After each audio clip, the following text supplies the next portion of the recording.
Good morning, everyone. Welcome to today's edition of AM Minnesota. Superintendent of the Faribault Public Schools, Todd Sesker, is our guest. Tomorrow we'll have folks in from the Faribault Chamber, our monthly visit. Holidays, believe it or not, I can't believe we're talking about Christmas, but Holidays is coming up at the Paradise Center for the Arts. They'll be in studio on Thursday to talk about that. And the president of Bethlehem Academy joins us on Friday to tell us what's happening at BA. Let's see, Monday we'll have folks from the Paradise Inn, not specifically to talk about holidays, or holidays I should say, but also they got some upcoming events they'll be informing us about. We'll have Main Street folks on Wednesday, and guest from the Orthopedic and Fracture Clinic on Thursday of next week is on the schedule. Of course, the state volleyball tournament is next weekend, Thursday, Friday, and Saturday.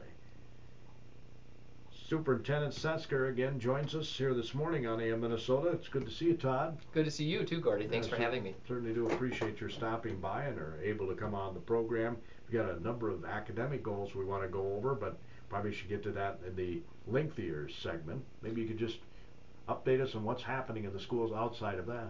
You bet. A lot of good things are happening. In fact, at Jefferson Elementary School, we just had a family picnic night, so that was fun. I showed up there and families were coming, and it was a great turnout, and they would roll out their blankets, they'd have their picnic baskets, and they'd have a nice little picnic in the gymnasium. It was packed, so it was very fun. I know that Lincoln has Family Fun Night coming up at November 11th from 5 to 7 p.m., and there's just a lot of very good things going on right now.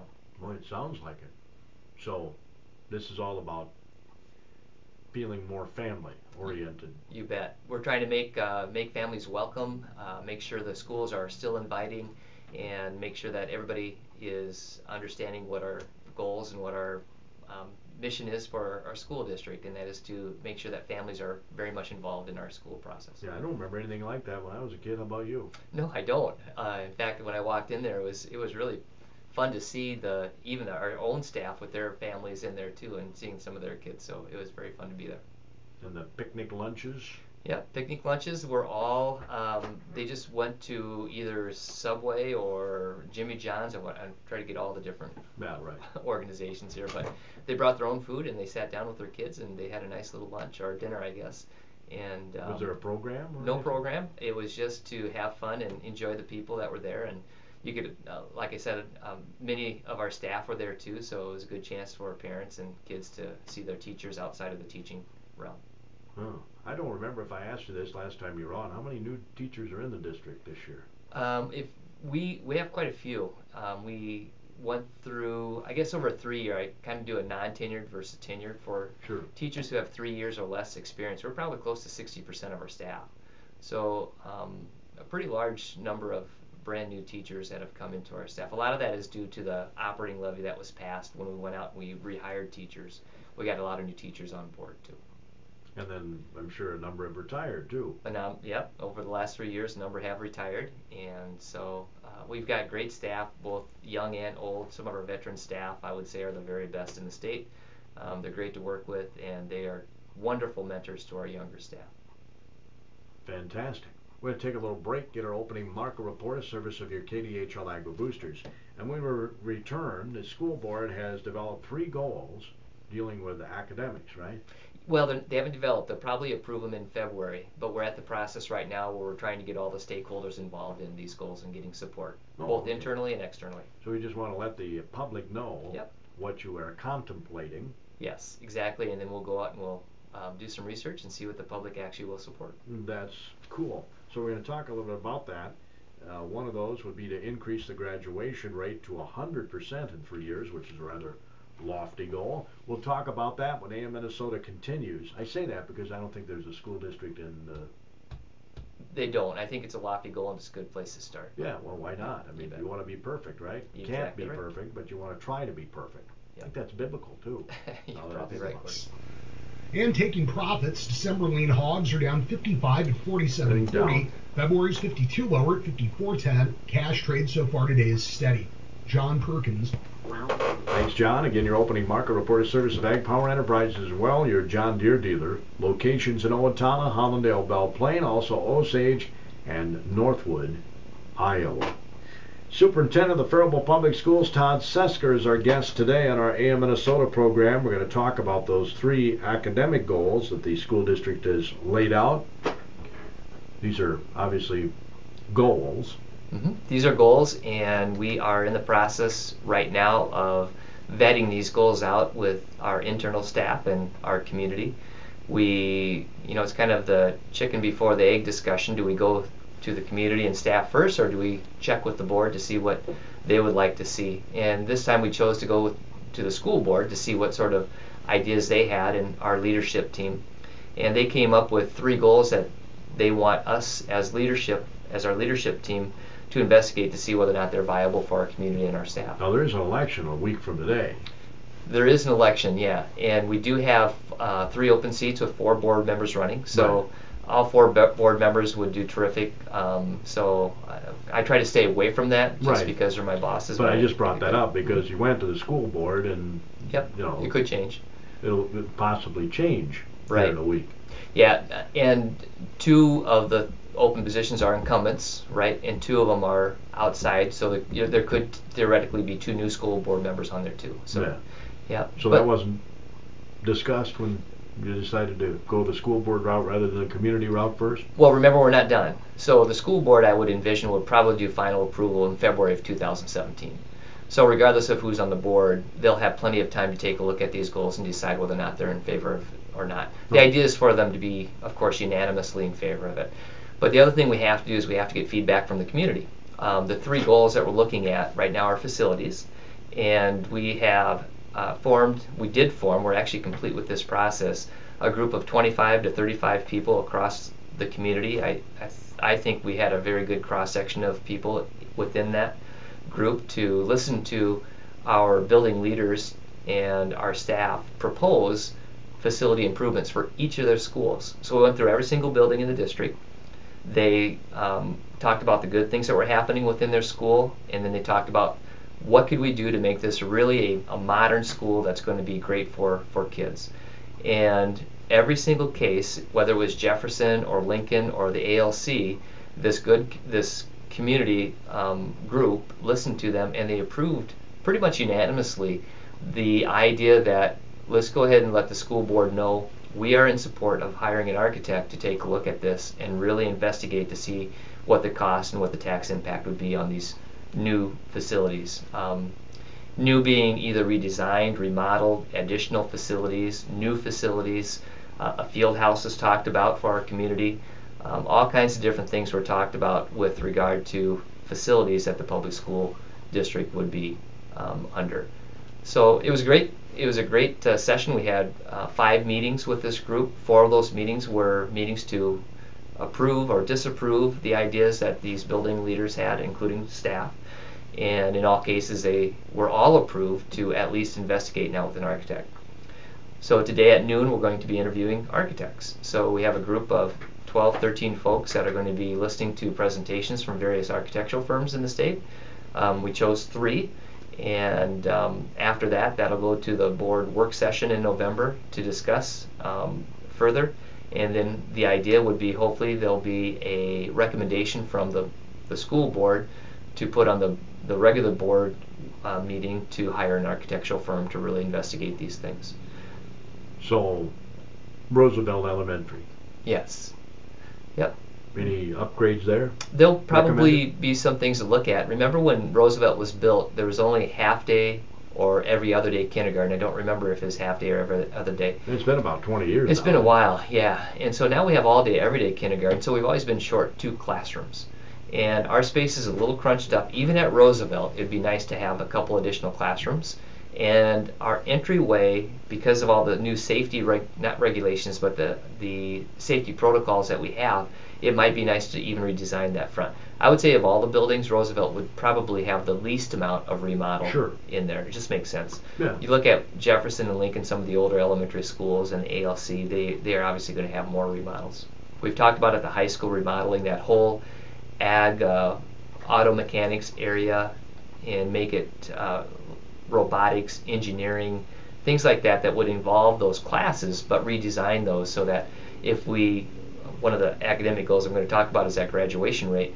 If we want to redo the schedule for the high school, for instance, and we want to create a pathway for engineering for these kids, we need to redesign those areas. So they kind of go hand in hand.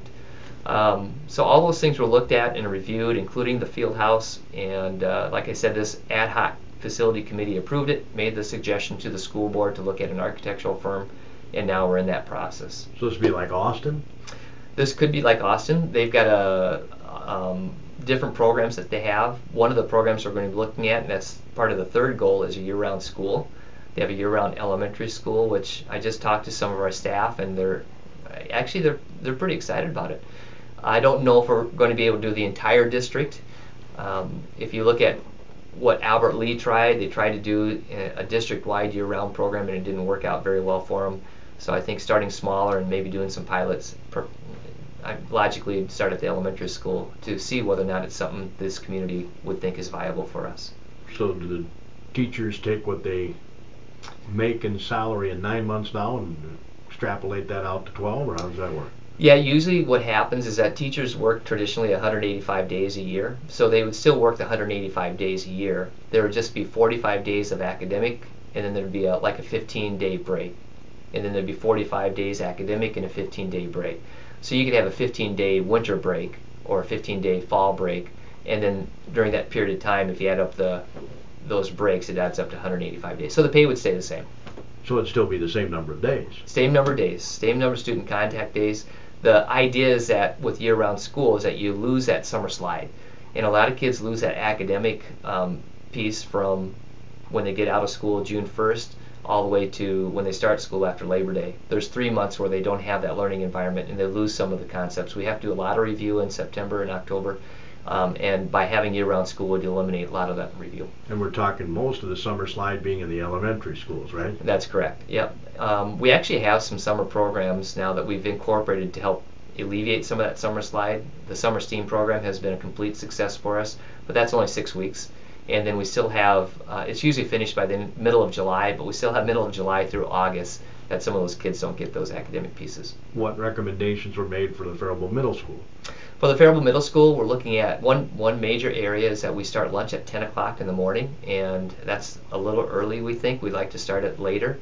In order to alleviate some of the crowded space, we'd like to expand that cafeteria, maybe make it look larger. Again, the front entryway, there's not a lot of room in that front entry.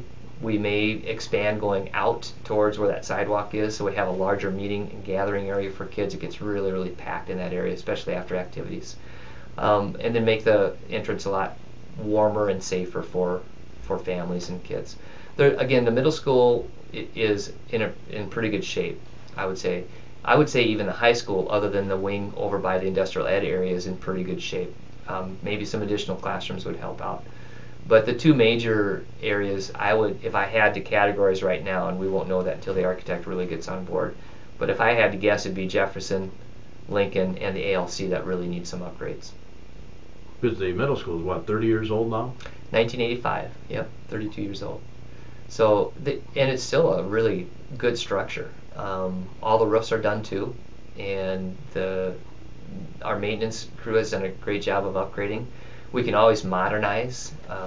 We would look at the same thing, although our area for technology is actually pretty good in the middle school. We could take a look at that with our ag department and our woods department, and we actually have a gateway program down there, which is technology, and they're using the CAD program and doing some pretty cool things with that for some of those students. Building at Lincoln, what's recommended there? I will say though, at the middle school, we do need to redo the theater. The theater is pretty old, and I'm sure that'll be something that we'll have to take a look at and address. Okay. How about Lincoln Elementary? Lincoln, same as Jefferson, pretty tight. We had same idea too with the kindergarten classroom, so right off the bat we're short 2 classrooms. At Lincoln, since we have added a lot of programs, both special education programs and even our EL programs, we have a lot of our one-to-one help with our paraprofessionals and our staff. They're meeting outside the classrooms. So that whole idea of having classrooms outside the hallway is not really conducive to kids. So somehow we're going to have to look at the design to see whether or not we can get something, and I actually think Roosevelt's design is pretty cool, how they have the classrooms within the classrooms. So I'm sure we'll take that in consideration.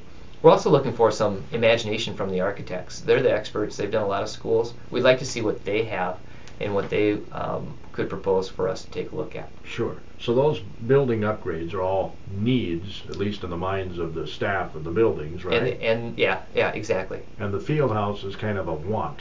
It could be. It depends on how you look at it. I mean, do you think it's a need? I think for this community, I think it's a need. This community needs something that they would draw to this area. I'm always getting information from a lot, just people just on the street. I even talked to a doctor over the weekend talking about what does your school have that will draw my attention that I would like to see. And anything that you have that can help that image of your school to improve it and your community, when you get both those things working together, that's a win-win situation. I also believe it's a little bit of an economic driver. If you get 50 volleyball teams for a volleyball tournament in a field house, you have 10 kids on each team, you have parents that come with, you have grandparents that come with, they either stay in the community, maybe overnight at a hotel if it's a 2-day tournament, and then they use those restaurants, say grocery stores, gas stations, all those things are hit. It's not a huge economic driver, but it does help the community. It also, just because I've had some experience in this, it also does light a positive image on your school district. So those are some things we're looking at because we do want to improve our image, and that was been one of the things when I got on board, when the school board told me right away 5 years ago, is we really want to move forward and improve the image of Faribault Public Schools, and I think we're doing it. So it's a branding. It's a branding, yeah, it really is. There are not many field houses in the Big Nine, and wouldn't it be nice to be first instead of last? So, and I know that's one of the hot items that are going right now. A lot of schools are doing it. I think it's a good thing to look into and take a look at. If you talk to parents, particularly, of course, we're going to youth programs and athletics, but those kids really use those facilities, and sometimes they're not getting home from between 9 and 10 o'clock. If we can alleviate some of that stress and also include some of the other area schools, if BA can use that space, South Central College can use that space. Well, the general public could walk in there too in the winter. The general public could come in anytime they want to walk. All those different things can be considered, and it just is such a nice PR thing. You know where that would be located, or is that something that the architects are going to discuss? Yeah, it would be the architects, the city engineers, our engineers, the architects, engineers, and things like that. If I had my preference, I'd attach it right to the high school so you have access to those other gymnasiums. So it's also centrally located to the community.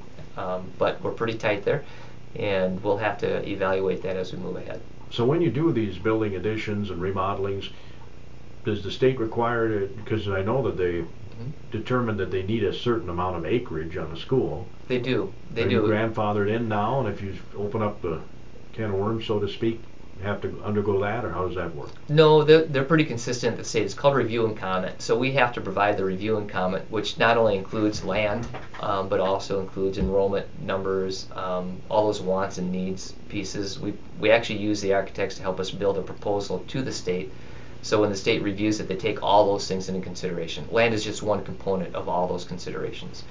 So, and then hopefully the architects and the city will all have that all figured out prior to doing the review and comment.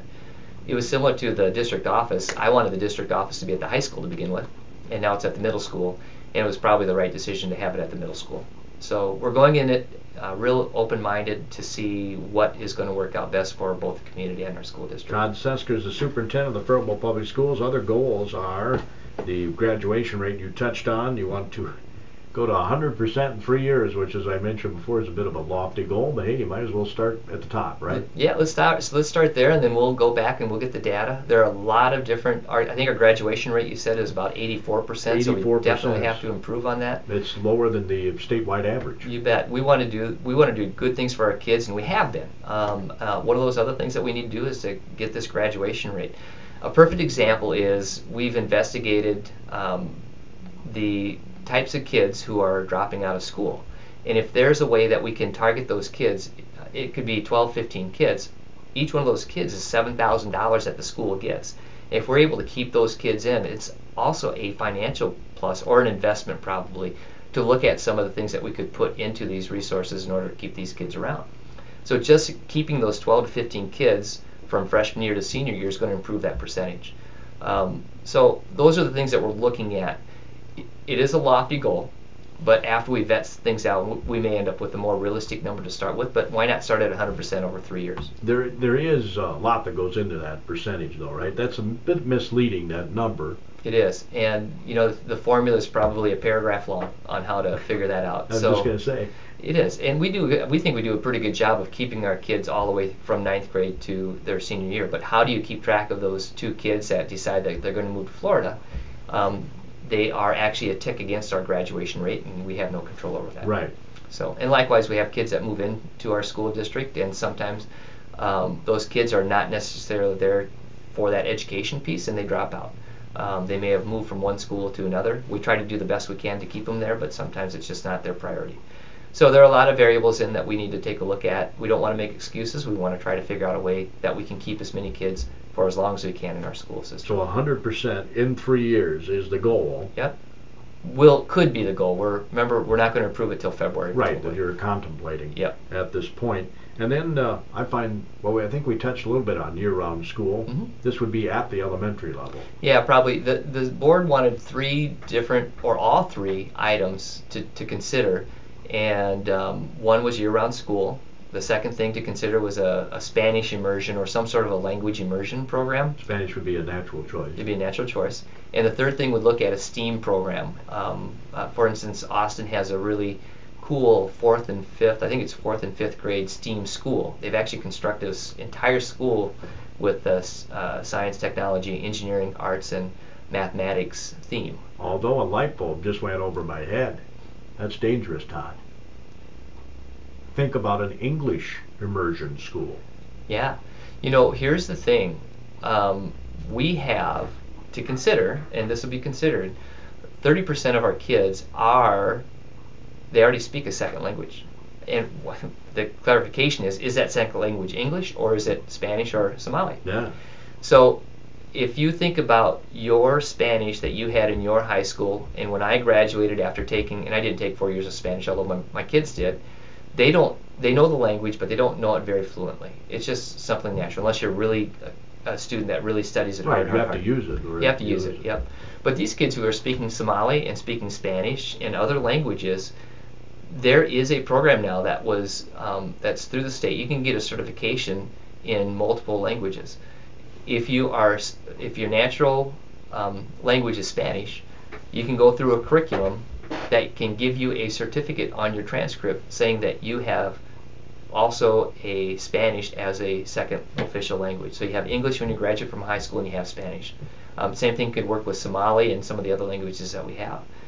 But if you have 30% of those kids getting that certification, in my estimation, that could be a better measure of understanding the language than having just taking Spanish for 4 years in high school. So we're going to look at those variables too. The immersion program is just more than language also. It's also studying a culture and getting understanding different ethnic groups and things like that. But when you look at the percentage of students in our district that aren't from here originally, right, an English immersion makes some sense, doesn't it? It does make sense, because then you have 2 languages when you graduate, and that's the goal. You want to have 2 fluent languages when you graduate. There are a lot of stats out there saying that kids who speak fluently in 2 languages not only do better in college, but they also have higher paying jobs. It's almost $7,000 per year more that kids with 2 languages who've gone through college make than kids who only have 1. Well, that's interesting. Yeah, so it's pretty good. There's a lot of good stats that are out there. Sounds like it. So again, February is when you think this will come for a final vote to the board. Yeah, I think the goals will come out. We need that goal before we go to the voters for facilities. It doesn't make any sense at all for the school district to ask the voters to improve our facilities when there are no academic goals that are supporting it. So those things will come together probably in February, March. I give myself 2 or 3 months to leeway. Who knows how it's all going to happen at the end, but hopefully by June of 2017, the board will know what the facilities are, what the goals are, and both those 2 will mesh nicely. So when we go to the voters in 2017, they'll know exactly what we're looking at. And that would be in November of 2017? I'm assuming it will be. With bond issues, bonds are buildings. This is not an operating levy. I just want to make sure that's clear. With a building levy referendum, there's a little more flexibility than going at the November. But for right now, I'm assuming it's going to be on the November ballot. So you could have it any time, really. You could, yeah. There's a certain. I think you have to have it. I don't know if it's 45 days before the general election or 45 days after, something like that. There are parameters, but you can have it in the spring or late summer or whatever. You don't have to have it on the election day. But you would have to go to the voters to do this. You would have to. We don't have enough money to support all those different proposals that have come from the administrative staff, and that's why we need the architects on board.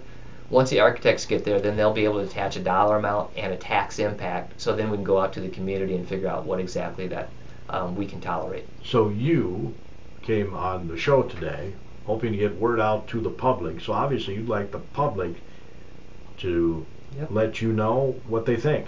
I'd love to hear from the public. They can call me at my office, 333-6010, or they can certainly email me at my email address. You can find it on the website, but if you don't have it, it's tsesker@faribault.k12.mn.us. That's fast, but find it on the website.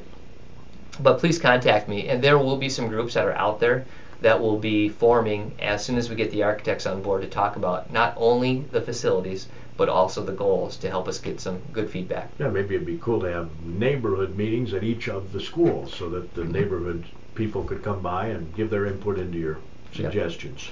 We're even talking about surveys, going out to folks, talking and getting some good feedback on if we gave the questions, would you rather have a Spanish immersion program? Would you rather have a year-round school? Would you rather have or an English STEAM immersion or program? An English immersion program? All those different things will be discussed and talked about. And hopefully the idea is that we get a huge support for moving forward with this district from the community so that the community supports our academic goals. Maybe some people might think that it's weird to say that. I'm not just thinking of the Somali speaking and the Hispanic speaking, but I'm thinking of English speaking people needing an English immersion class too. Yeah, well, we could create pathways. That's part of that whole Pathways Academy. And I have my principals at the high school and a couple other folks, a couple teachers are going up to Alexandria, Minnesota. They have pathways that every single freshman has to register. And I don't remember the pathways, but English is certainly in one of those. Sure. It's probably could be a media or a literature pathway. But every single student is enrolled in one of those academy pathways. It's pretty cool. Yeah. Hey, thanks, Todd. Appreciate your stopping by today. Thanks, Gordy. I really appreciate you listening. Enlightening us on what's happening in the Faribault Public School District. Again, folks, give your input to the superintendent. Let him know what you think about those specific contemplated goals by the district. That concludes today's edition of AM Minnesota on KDHL AM Faribault, Minnesota.